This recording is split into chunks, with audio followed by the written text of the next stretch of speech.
Bonjour et bienvenue dans ce 10e épisode de PTDR-Techie, une émission qui a pour concept de vous présenter la vie de quelqu'un, ses combats et ses occupations. Nous partons du principe que tout le monde, même un parfait inconnu qu'on peut croiser dans la rue, a une histoire intéressante à raconter. On aimerait également donner la parole à des personnes que l'on n'a pas forcément l'habitude d'entendre en leur tendant le micro dans cette émission. Moi c'est Enzo et je suis accompagné de Chris. Bonjour Chris. Et bonjour Enzo, et bonjour tout le monde. Et d'ailleurs, peut-être que vous nous écoutez en retour de manif, puisque cet épisode est publié Le mardi 7. le mardi 7, le jour d'une grosse journée de mobilisation contre la réforme des retraites. Donc bravo à celles et ceux qui se sont motivés pour se mobiliser. Ça continue. Voilà. Le point en l'air. À part ça, nous sommes toutes les deux étudiantes en sociologie et nous aimons raconter et écouter des histoires. C'est pourquoi nous avons décidé de faire cette émission pour vous faire écouter des récits captivants, touchants, voire même motivants. Et aujourd'hui, nous recevons Yuna. Bonjour Yuna. Bonjour. Alors Yuna, quand tu rencontres un inconnu dans la rue, tout simplement, comment tu te présentes? Je me présente pas quand je rencontre un inconnu. Non, en vrai, juste bonjour, je m'appelle Yuna. Ça va toi? Qu'est-ce que tu fais actuellement dans la vie? Je suis étudiante en sociologie et en économie. Si tu viens dans PTDR-Techie aujourd'hui, c'est parce que tu avais un message à faire passer à propos d'un sujet particulier qui te tient sûrement à cœur. Est-ce que tu peux nous en dire plus? Oui. En vrai, ce serait plus pour parler du coup de l'autisme et des handicaps invisibles en fait, de manière générale. C'est quelque chose auquel on pense pas souvent et auquel on reçoit encore beaucoup de regards méprisants quand on dit qu'on est handicapé parce qu'on n'est pas en fauteuil roulant ou qu'on n'a pas des béquilles et tout. Même à l'université et tout, j'en reçois beaucoup de regards et tout. Alors que oui, les handicaps invisibles, ça existe et c'est tout aussi handicapant que être en fauteuil roulant. Alors tout d'abord, pour les gens qui connaissent pas forcément le sujet, qu'est-ce que c'est l'autisme? Oula. Alors moi du coup, je suis ce qu'on appelle autiste sans déficience intellectuelle. C'est un grand nom pour ce qui était autrefois appelé autiste Asperger. Juste pour votre information, on dit plus Asperger. Asperger, c'est le nom d'un psychiatre nazi qui a du coup en fait classé, pas classé, mais entre guillemets si, les autistes qui étaient bons et récupérables et qui avaient un QI élevé et que du coup ils pouvaient être utilisés, et les autres qui pouvaient être déportés et être en camp. Du coup, on n'utilise plus, enfin, Asperger, voilà, c'est Oui, pas c'est vraiment ouf. Du coup, ce qu'on appelait et ce que des gens continuent à appeler autiste Asperger, c'est une partie du spectre autistique qui est du coup autistes sans déficience intellectuelle. Mais après, l'autisme, c'est vraiment un spectre. C'est pas linéaire et c'est pas... En fait, c'est comme... J'aime bien la comparaison, un jour j'ai entendu quelqu'un dire ça, comme une grande table de mixage, et chacun va avoir des curseurs qui vont être plus ou moins élevés sur plus ou moins sur des parties. Et du coup, c'est vraiment... Chacun a un autisme différent, vu que c'est un spectre, mais ça n'en enlève pas pour autant l'autisme et le fait que la personne soit autiste. Mais du coup, pour revenir à la question, l'autisme, j'aurais du mal à le décrire d'une façon non personnelle, parce que je suis pas professionnelle ni rien. On déclare surtout l'autisme quand il y a des difficultés de relation avec les gens, niveau relationnel, un sentiment de tout le temps doit s'adapter aux autres. On a soit une hypersensibilité, soit une hyposensibilité à tout ce qui est son... toucher, goût, odorat, enfin les sens. Il peut avoir une hyper-empathie ou alors une hypo-empathie. Il y a d'autres trucs sûrement, mais... Oui, c'est surtout une question de dose de sentiments en fait. Ouais, c'est Beaucoup. ça. Et aussi de comment... comment expliquer ça de difficultés de relation avec les gens, difficultés de compréhension, un apprentissage des règles sociales qui est plus long et fastidieux et qui ne nous semble pas naturel. C'est déjà pas mal. Voilà. Mais de ton côté, du coup, comment tu le vois l'autisme? Genre ta définition personnelle, parce que du coup tu parlais d'une définition globale et que chacun avait sa définition un peu plus personnelle en fonction de son vécu. De ton côté, comment tu le vois l'autisme? Pour moi, l'autisme, ça a été un diagnostic libérateur. J'ai 21 ans, j'ai été diagnostiquée à 19 ans, ce qui est tard. Faut aussi savoir que personnes assignées femmes à la naissance sont diagnostiquées beaucoup plus tard que les personnes assignées hommes. Parce que... parce qu'en fait, dans la socialisation, on dit aux femmes que il faut s'adapter et tout. Du coup, une personne qui a été assignée femme à la naissance va avoir ce truc de il faut s'adapter et masquer entre guillemets, et va penser que c'est juste pas tout, c'est juste le truc d'une femme ou chose comme ça. Et ensuite, on va réaliser que c'est l'autisme. Et en fait, on va le réaliser suite à un burn-out, à une dépression, à des gros problèmes d'anxiété. Généralement, c'est suite à un burn-out, ce qui a été mon cas. À 19 ans, faire un burn-out, c'est chaud quand même. Et, mais je sais que je connais une personne du coup qui a été diagnostiquée à 45 ans. Une femme qui a été diagnostiquée à 45 ans, donc déjà mère de famille et tout, et était diagnostiquée, donc c'est diagnostic tardive. Mais du coup, pour moi, quand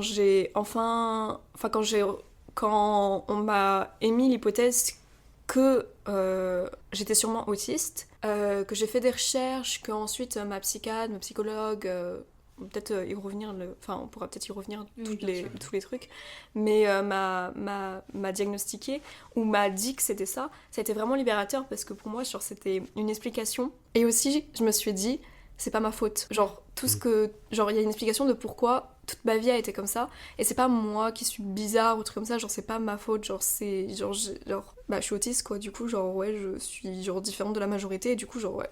Du coup, ça a été vraiment, pour moi, l'autisme, c'est un truc libérateur, et un diagnostic qui m'a permis de me réconcilier avec moi-même.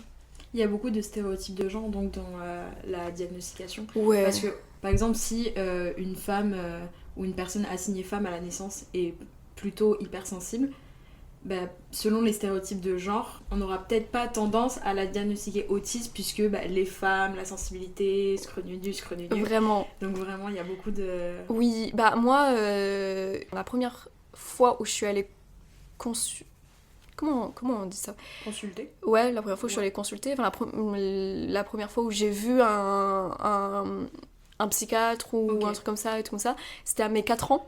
C'est tôt un peu quand même, mais dès là en fait on m'a dit ouais, t'es hypersensible, t'es hyper empathique, t'es HPI. Il faut savoir que HPI c'est vraiment genre un fourre-tout. Ah, quelqu'un qui le dit. Vraiment. Au potentiel intellectuel pour ceux qui n'ont pas l'abréviation. Vraiment, c'est vraiment propre aux Français de foutre un et truc après, HPI. je sais aussi qu'il y a beaucoup de personnes qui sont diagnostiquées HPI pour ne pas être diagnostiquées autistes. Oui. Alors que quand t'es diagnostiqué HPI, t'as aucune aide. Alors que quand t'es diagnostiqué autiste, tu peux avoir des aides, même au niveau scolaire. Mais vraiment, HPI, c'est vraiment... c'est un fourre-tout. C'est fourre-tout, genre. Mais c'est totalement ça. Il y a aussi peut-être des familles qui voient le spectre de l'autisme comme quelque chose de négatif, ce qui n'est pas le cas, donc qui préfèrent, je sais pas, pour le standing, je sais pas, en mode mon enfant il a HPI, ça c'est vraiment triste. En fait, HPI en plus ça veut juste dire que t'as un QI supérieur, ou alors déjà c'est très un peu prétentieux. Enfin, je sais que genre beaucoup de gens qui ont été diagnostiqués HPI le disent rarement parce que t'es en mode je suis au potentiel intellectuel, genre non, en fait c'est pas là en mode genre j'ai un QI supérieur à la moyenne, c'est pas un truc que tu dis. Et puis même genre en soi, enfin il y a pas de on n'est pas allé faire un test quoi, genre faire un test de QI. Mais oui, HPI c'est vraiment un gros fourre-tout, et aussi beaucoup de familles aiment bien que leur enfant on lui dise qu'il est HPI, qu'il a un haut potentiel intellectuel, mais dès que c'est pour genre dire qu'il est autiste ou d'autres troubles, c'est là en mode non, genre juste il est au potentiel intellectuel, juste ça. Mais non, mais moi du coup, pour revenir au truc genré, mon hyper-empathie et mon hypersensibilité a joué contre moi, parce que vu que j'étais hyper empathique, vu que je comprenais et beaucoup les sentiments des autres, mais en fait parfois je surinterprétais. Enfin, je sais qu'une fois c'est une anecdote trop con, mais du coup je viens de Bretagne et j'allais au lycée, et je prenais le bus, un bus de ville, et en fait on était à un feu rouge et il y a quelqu'un qui a genre toqué à la porte, parce que tu sais, du coup il y avait l'arrêt de bus et un peu plus loin il y avait le feu rouge, mais c'était juste à côté en soi. Du coup genre il y a quelqu'un qui avait toqué, et le chauffeur avait fait genre, avait dit non ou un truc dans le genre. Et du coup, moi, j'avais regardé la fenêtre et j'avais vu la tête du type et genre, genre, je sais pas, genre juste il était déçu ou genre, je sais pas, mais moi j'ai surinterprété les trucs. Mais pour vous dire, j'y pense encore aujourd'hui alors que ça fait genre, je pense, genre 4 ans. Et parfois, genre, avant de m'endormir, j'y pense encore et je me sens ultra mal pour ce type. Et je suis là en mode genre, mais ça se trouve, genre. Parce que du coup, toute la journée, j'y pensais et je me suis dit, purée, mais ça se trouve, genre. Enfin, il arrivait en retard, il a galéré, il était triste, il était pas bien, je me sens trop mal pour lui, genre. Et j'y ai pensé pendant longtemps et ça m'a empêché de dormir tellement, genre parfois genre ça m'empêchait de dormir, j'étais juste là en train de penser à ce type alors que lui genre je pense ça fait genre des plombs qu'il a oublié cet événement ou du truc et juste moi genre ça m'est resté en tête et en fait du coup c'est genre juste je surinterprète, tu veux voir genre quelqu'un avec les sourcils froncés, je vais être là en mode la personne n'est pas bien, oh mon dieu il faut que j'aille la voir, il faut que j'aille l'aider, il faut que je lui fasse un grand sourire si c'est dans la rue, même si c'est un inconnu ou un truc comme ça et tout, pour lui donner un peu de positivité, je vais essayer de faire ça, enfin, et en fait du coup ça, bah on m'a dit maintenant mais bah surtout les personnes qui sont assez vieux et donc des professionnels de santé assez âgés qui vont être là en mode bah non genre et qui ont du coup leur apprentissage n'est pas constant surtout sur les problèmes d'autisme, ils vont être là un peu en mode bah non enfin bon ok tu remplis ces cases là mais bon enfin t'as été super empathique et tu comprends vachement les émotions des autres et tout, tu les ressens vachement donc bah ça c'est pas très autiste alors que si. Genre comme il y a des gens qui comprennent pas du tout et bah moi je comprends beaucoup et même je surinterprète parfois en fait donc si. Mais du coup ouais ça joue beaucoup et puis aussi parce que bah les représentations sont masculines qu'on doit dans les médias que masculins, enfin vous voyez je sais pas genre l'une des représentations qu'on peut avoir c'est dans The Big Bang Theory genre de Sheldon et tout comme ça qui est en mode scientifique et tout. The Good Doctor. Ouais. Genre, c'est un homme truc, c'est un homme médecin et... Tu parlais tout à l'heure de ton diagnostic, mais comment ça se passe concrètement un diagnostic d'autisme ? Chaque parcours est différent parce que ça reste un truc, comme on dit, les Français n'aiment pas diagnostiquer l'autisme. Donc suite à mon burn-out, je suis allée voir une première psychologue en libéral qui m'a émis l'hypothèse que je pouvais être autiste et en fait au bout de 2-3 séances je lui ai dit mais du coup je le suis ou pas parce que fallait qu'elle me dise le truc et elle m'a dit un truc que en parlant avec des autistes c'est récurrent, elle m'a dit j'ai pas forcément envie de te le dire parce que sinon tu vas en faire toute ta personnalité. Et il faut pas que tu te sentes que à partir de ça. Et en fait, c'est un truc ultra récurrent. Il y a beaucoup d'autistes, on leur a dit, on leur a pas donné le diagnostic parce que sinon on allait en faire toute notre personnalité ou genre, mais enfin c'est notre personnalité, enfin ça explique notre personnalité, enfin je sais pas, genre c'est con. Et juste on allait vivre que à travers ça. Mais bref, du coup, je lui ai dit, bah, dites-le moi, je le sais ou pas. Et elle me l'a dit, elle m'a dit après, une psychologue n'est pas docteur, du coup, elle pouvait pas me le dire. Ouais, les psychologues peuvent pas donner le diagnostic. C'est ça. Et après, je suis allée voir une psychiatre qui, au bout de... Une psychiatre est assez âgée, mais au bout de quelques mois, je lui ai dit, bah, est-ce qu'on pourrait en parler ? Elle m'a posé des questions et tout. Du coup, elle a posé le diagnostic, du coup, bah, Asperger.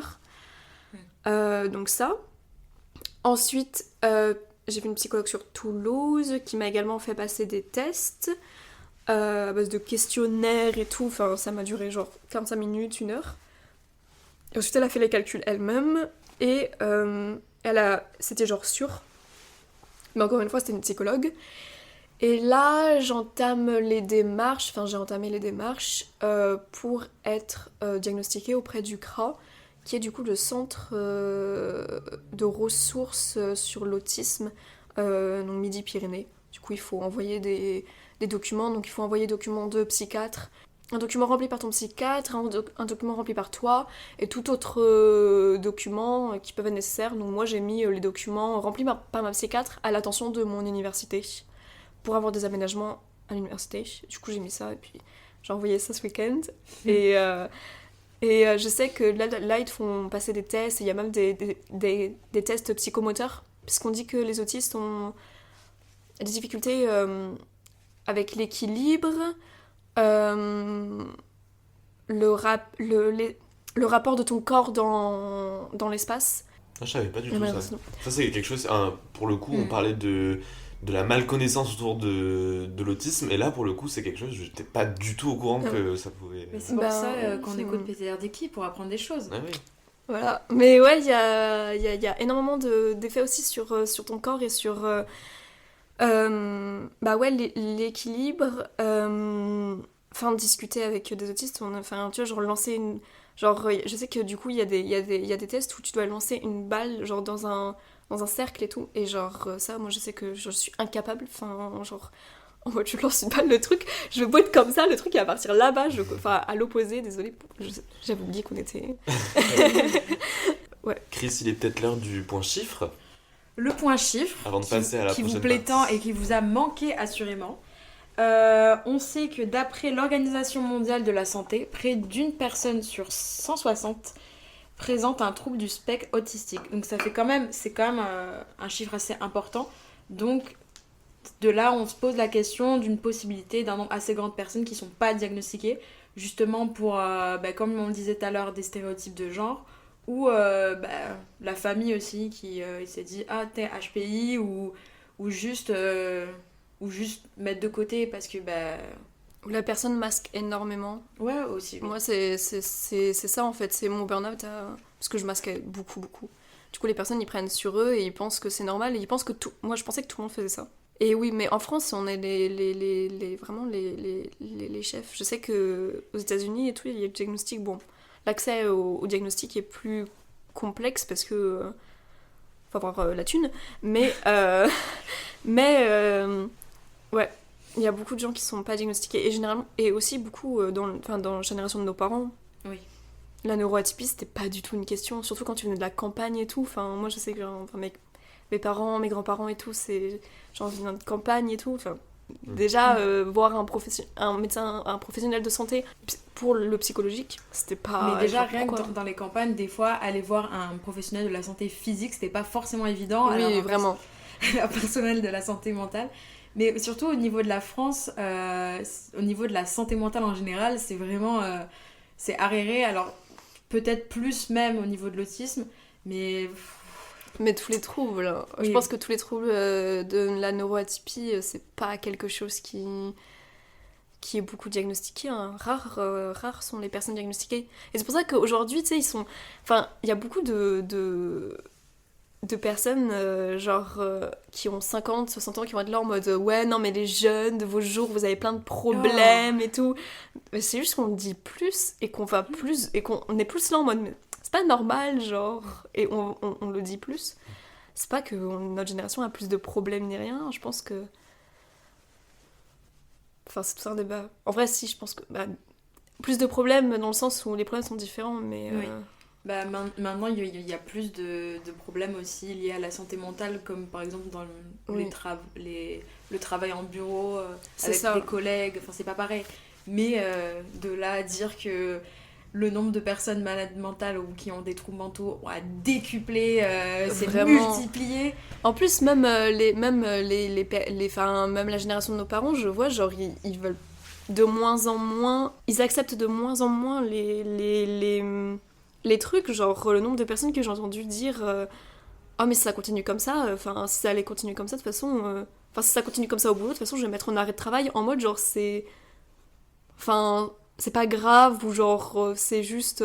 C'est une fatalité, en mode, genre, de toute façon, ça va se passer, et de toute façon, genre, je peux rien contre ça, quoi. En mode, je vais me mettre en arrêt de travail, ou alors, si ça continue comme ça, je vais faire un burn-out et tout. Genre, en mode, c'est juste un événement de la vie, comme ça, alors que, genre, c'est pas censé être normal, et le fait qu'on se le dise et qu'ils le disent, je trouve ça, genre. C'est que, du coup, le mental devient de plus en plus légitime dans la parole.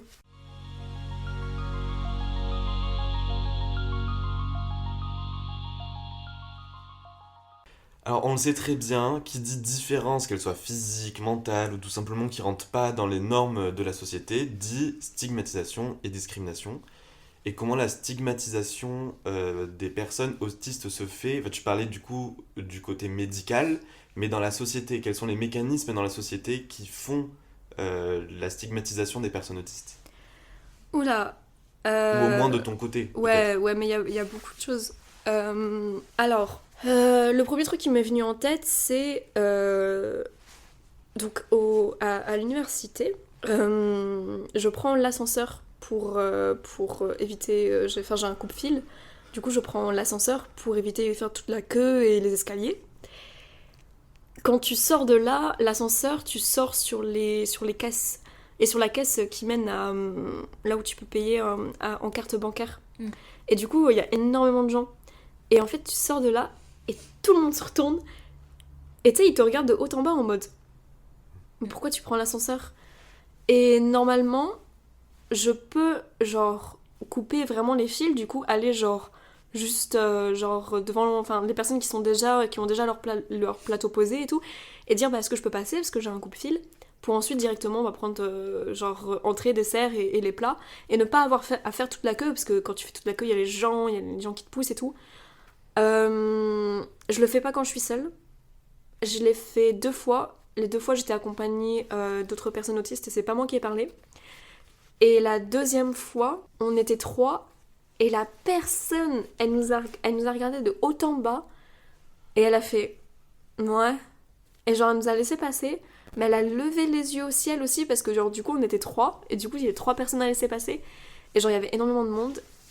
Et juste du coup t'as cette stigmatisation de genre t'es pas assez légitime pour être handicapé. Ensuite dans les relations sociales, le validisme, du coup c'est le nom de la discrimination envers les personnes neuroatypiques. Il est tellement parfois inconscient et présent. Déjà, je sais pas, genre, moi, pendant ma primaire, mon collège et tout, j'entendais beaucoup de gens dire mais t'es autiste ou quoi? En mode mais t'es con ou quoi? Genre, c'est un truc qui revient beaucoup. On m'a sorti des choses, genre, on m'a dit que genre c'était plus léger de ne pas genre être avec moi, en mode genre pour mettre fin à une amitié, que c'était plus léger de ne pas être avec moi parce que genre il y avait pas genre expliquer les comportements ou genre nos comportements si genre je comprenais pas et tout. Et après on m'a dit mais c'est pas ton autisme, hein, c'est ta personnalité, genre c'est toi, genre c'est pas ton autisme. Mais ce qu'il y a, c'est que les deux sont pas, enfin tu peux pas genre délier l'un de l'autre, genre enfin c'est voilà.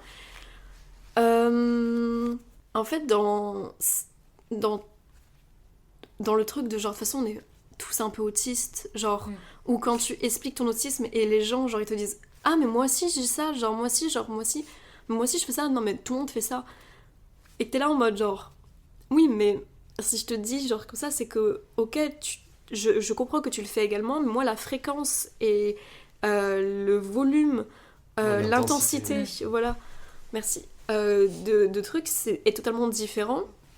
On a sorti à mes parents ah mais c'est parce que du coup elle est déficiente mentalement qu'elle est gay. Oh mon Dieu. Ouais, c'est très violent. Oui, là c'est violent. On a sorti ça à mes parents. Les parents ils étaient en mode non. Genre c'est après là c'était surtout des homophobes. Ouais, en même temps le truc c'était du coup tu sais mes parents ils étaient là et genre ils ont dit genre lui expliquer, genre ils l'ont parce qu'en plus c'était genre un ami de la famille, tu vois. Oh. Et genre du coup mes parents ils lui ont expliqué. C'est dans tellement de choses, ouais. En fait tu te sens jamais légitime de dire que t'as un handicap. Genre là la prochaine étape dans mon diagnostic c'est du coup le CRA et ensuite faire mes papiers MDPH, donc de la maison truc handicap. Pour les personnes handicapées. Ouais.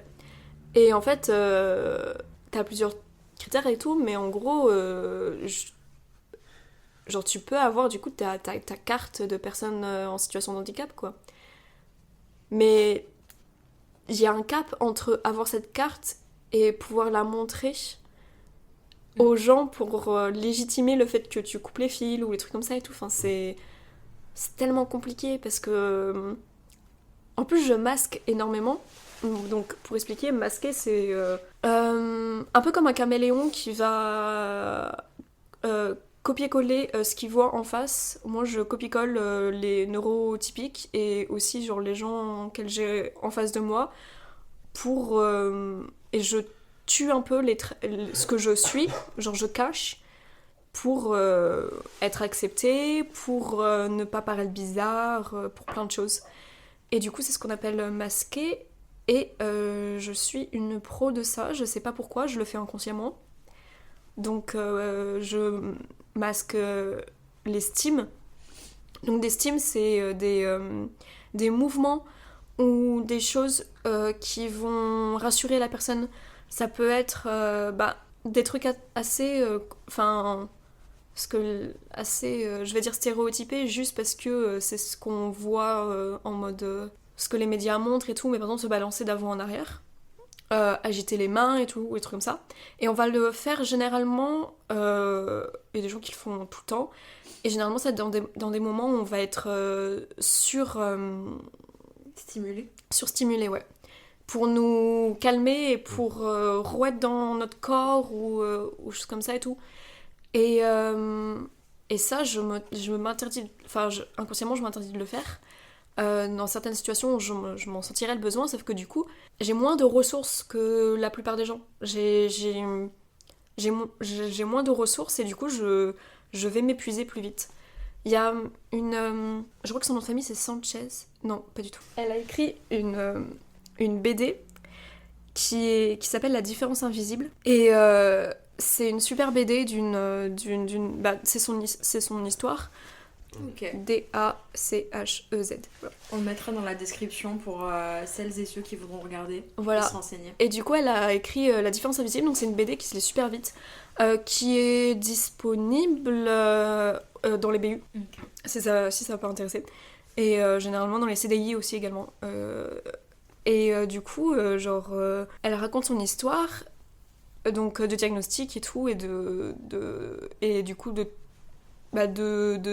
la stigmatisation qu'elle a reçue au travail et tout, parce que du coup, diagnostic adulte. Et elle a fait des vidéos YouTube où elle explique un truc, elle explique en fait les ressources qu'on a avec la métaphore des cuillères.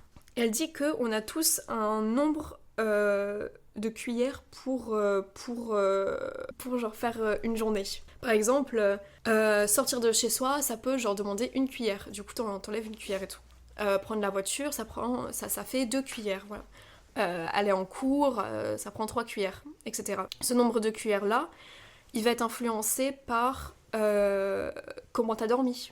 Genre si t'as bien dormi, si ça a été genre un sommeil réparateur ou autre. Ça peut être influencé sur comment tu te sens mentalement.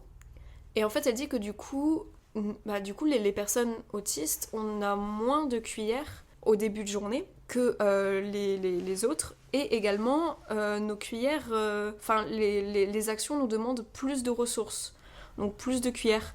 Et en fait, à la fin de la journée, très rapidement, en fait, on arrive sans cuillère, mais on continue à faire la journée. Sauf que ça, du coup, ça nous épuise à un point. Et en fait, si on n'arrive pas à avoir du temps, ou si on se connaît pas assez, on sait pas comment on peut se reposer, que ça soit du coup par exemple en dormant ou en étant seul chez soi en faisant quelque chose, ou voilà. Si on se connaît pas assez, on sait pas comment se ressourcer, si on a passé genre une mauvaise nuit et tout, et ben en fait on va tirer sur nos ressources, et en fait jusqu'à un point où à un moment donné on va plus pouvoir, quoi. Et du coup cette truc des cuillères, je sais qu'au début du coup de mon diagnostic j'utilisais beaucoup cette analogie avec ma mère. Tu parlais un peu des défauts qu'il y a dans la société, et si jamais tu devais... Alors attention, la question elle est un peu alambiquée. Okay. Si jamais tu devenais pendant une journée ministre ou président ou je sais pas quoi, quelqu'un qui prend des décisions importantes, et que tu avais la possibilité de faire un changement concernant ta situation, ça serait lequel ? En fait, ça passerait par l'éducation. Changer un truc au niveau de l'éducation. Au même titre qu'on devrait avoir une éducation sexuelle, je pense qu'on devrait avoir une éducation genre un peu citoyenne, mais... Une vraie. une Oui. vraie, voilà. Ouais. Et pousser du coup aussi sur du coup l'inclusivité des personnes en situation de handicap. Je sais que moi j'ai eu ça au collège, mais c'était des personnes à handicap moteur. Et du coup, et c'était une journée de sensibilisation et même on était dans des fauteuils roulants et on faisait des petites courses. Bon, c'était pédagogique. Ouais. Et on avait des trucs avec une personne qui nous disait bah du coup on dit pas une personne handicapée, on dit une personne en situation de handicap, et puis elle nous expliquait son vécu et tout. Et du coup je pense qu'au même titre on devrait avoir ça, mais pour des personnes avec des handicaps invisibles, parce que moi ça m'avait énormément appris, et du coup ouais, je pense que du coup en fait dans l'éducation, élever la voix des personnes en situation de handicap, et que enfin on les laisse prendre la parole. Parce que généralement, c'est des personnes genre valides qui parlent de notre situation à nous. Du coup, voilà, porter notre voix, faire des journées de sensibilisation et tout. Et vraiment éduquer dès le plus jeune âge qu'il y a un tas de handicaps et que voilà quoi. Enfin, si tu avais un conseil à donner aux personnes valides qui nous écoutent pour leur donner des clés ou des petits tips pour aborder d'une meilleure manière les personnes autistes, ce serait quoi ? De nous écouter et de poser des questions. On sait que les gens ne savent pas, parce que nous aussi, quand on a été diagnostiqués, on savait pas. Et on s'est éduqué et on a écouté la voix d'autres personnes. Et par exemple, quand une personne quelqu'un d'autiste va faire un meltdown, un truc comme ça, lui demander, parce qu'en fait chaque situation est différente, juste lui demander qu'est-ce que t'as besoin. Mais je pense que ça devrait être pour toute personne en fait. Qu'est-ce que t'as besoin là ? Est-ce que je peux te toucher ? Est-ce que t'as envie que je reste ? Est-ce que t'as envie que je parte ? Demander à la personne, ne pas faire des présuppositions en disant que non mais de toute façon on préfère rester seul, de toute façon être comme ça. En fait chaque situation est différente et chaque personne est différente, et beaucoup plus oser demander, parce qu'en fait on répond avec parfois oui, moi alors si c'est des oser demander avec parcimonie, parce que si c'est des questions super indiscrètes, au bout d'un moment non. Mais juste... Et puis aussi, ça dépend des personnes, mais juste en fait, poser la question, parce que on sait que vous savez pas et que c'est pas grave de ne pas savoir.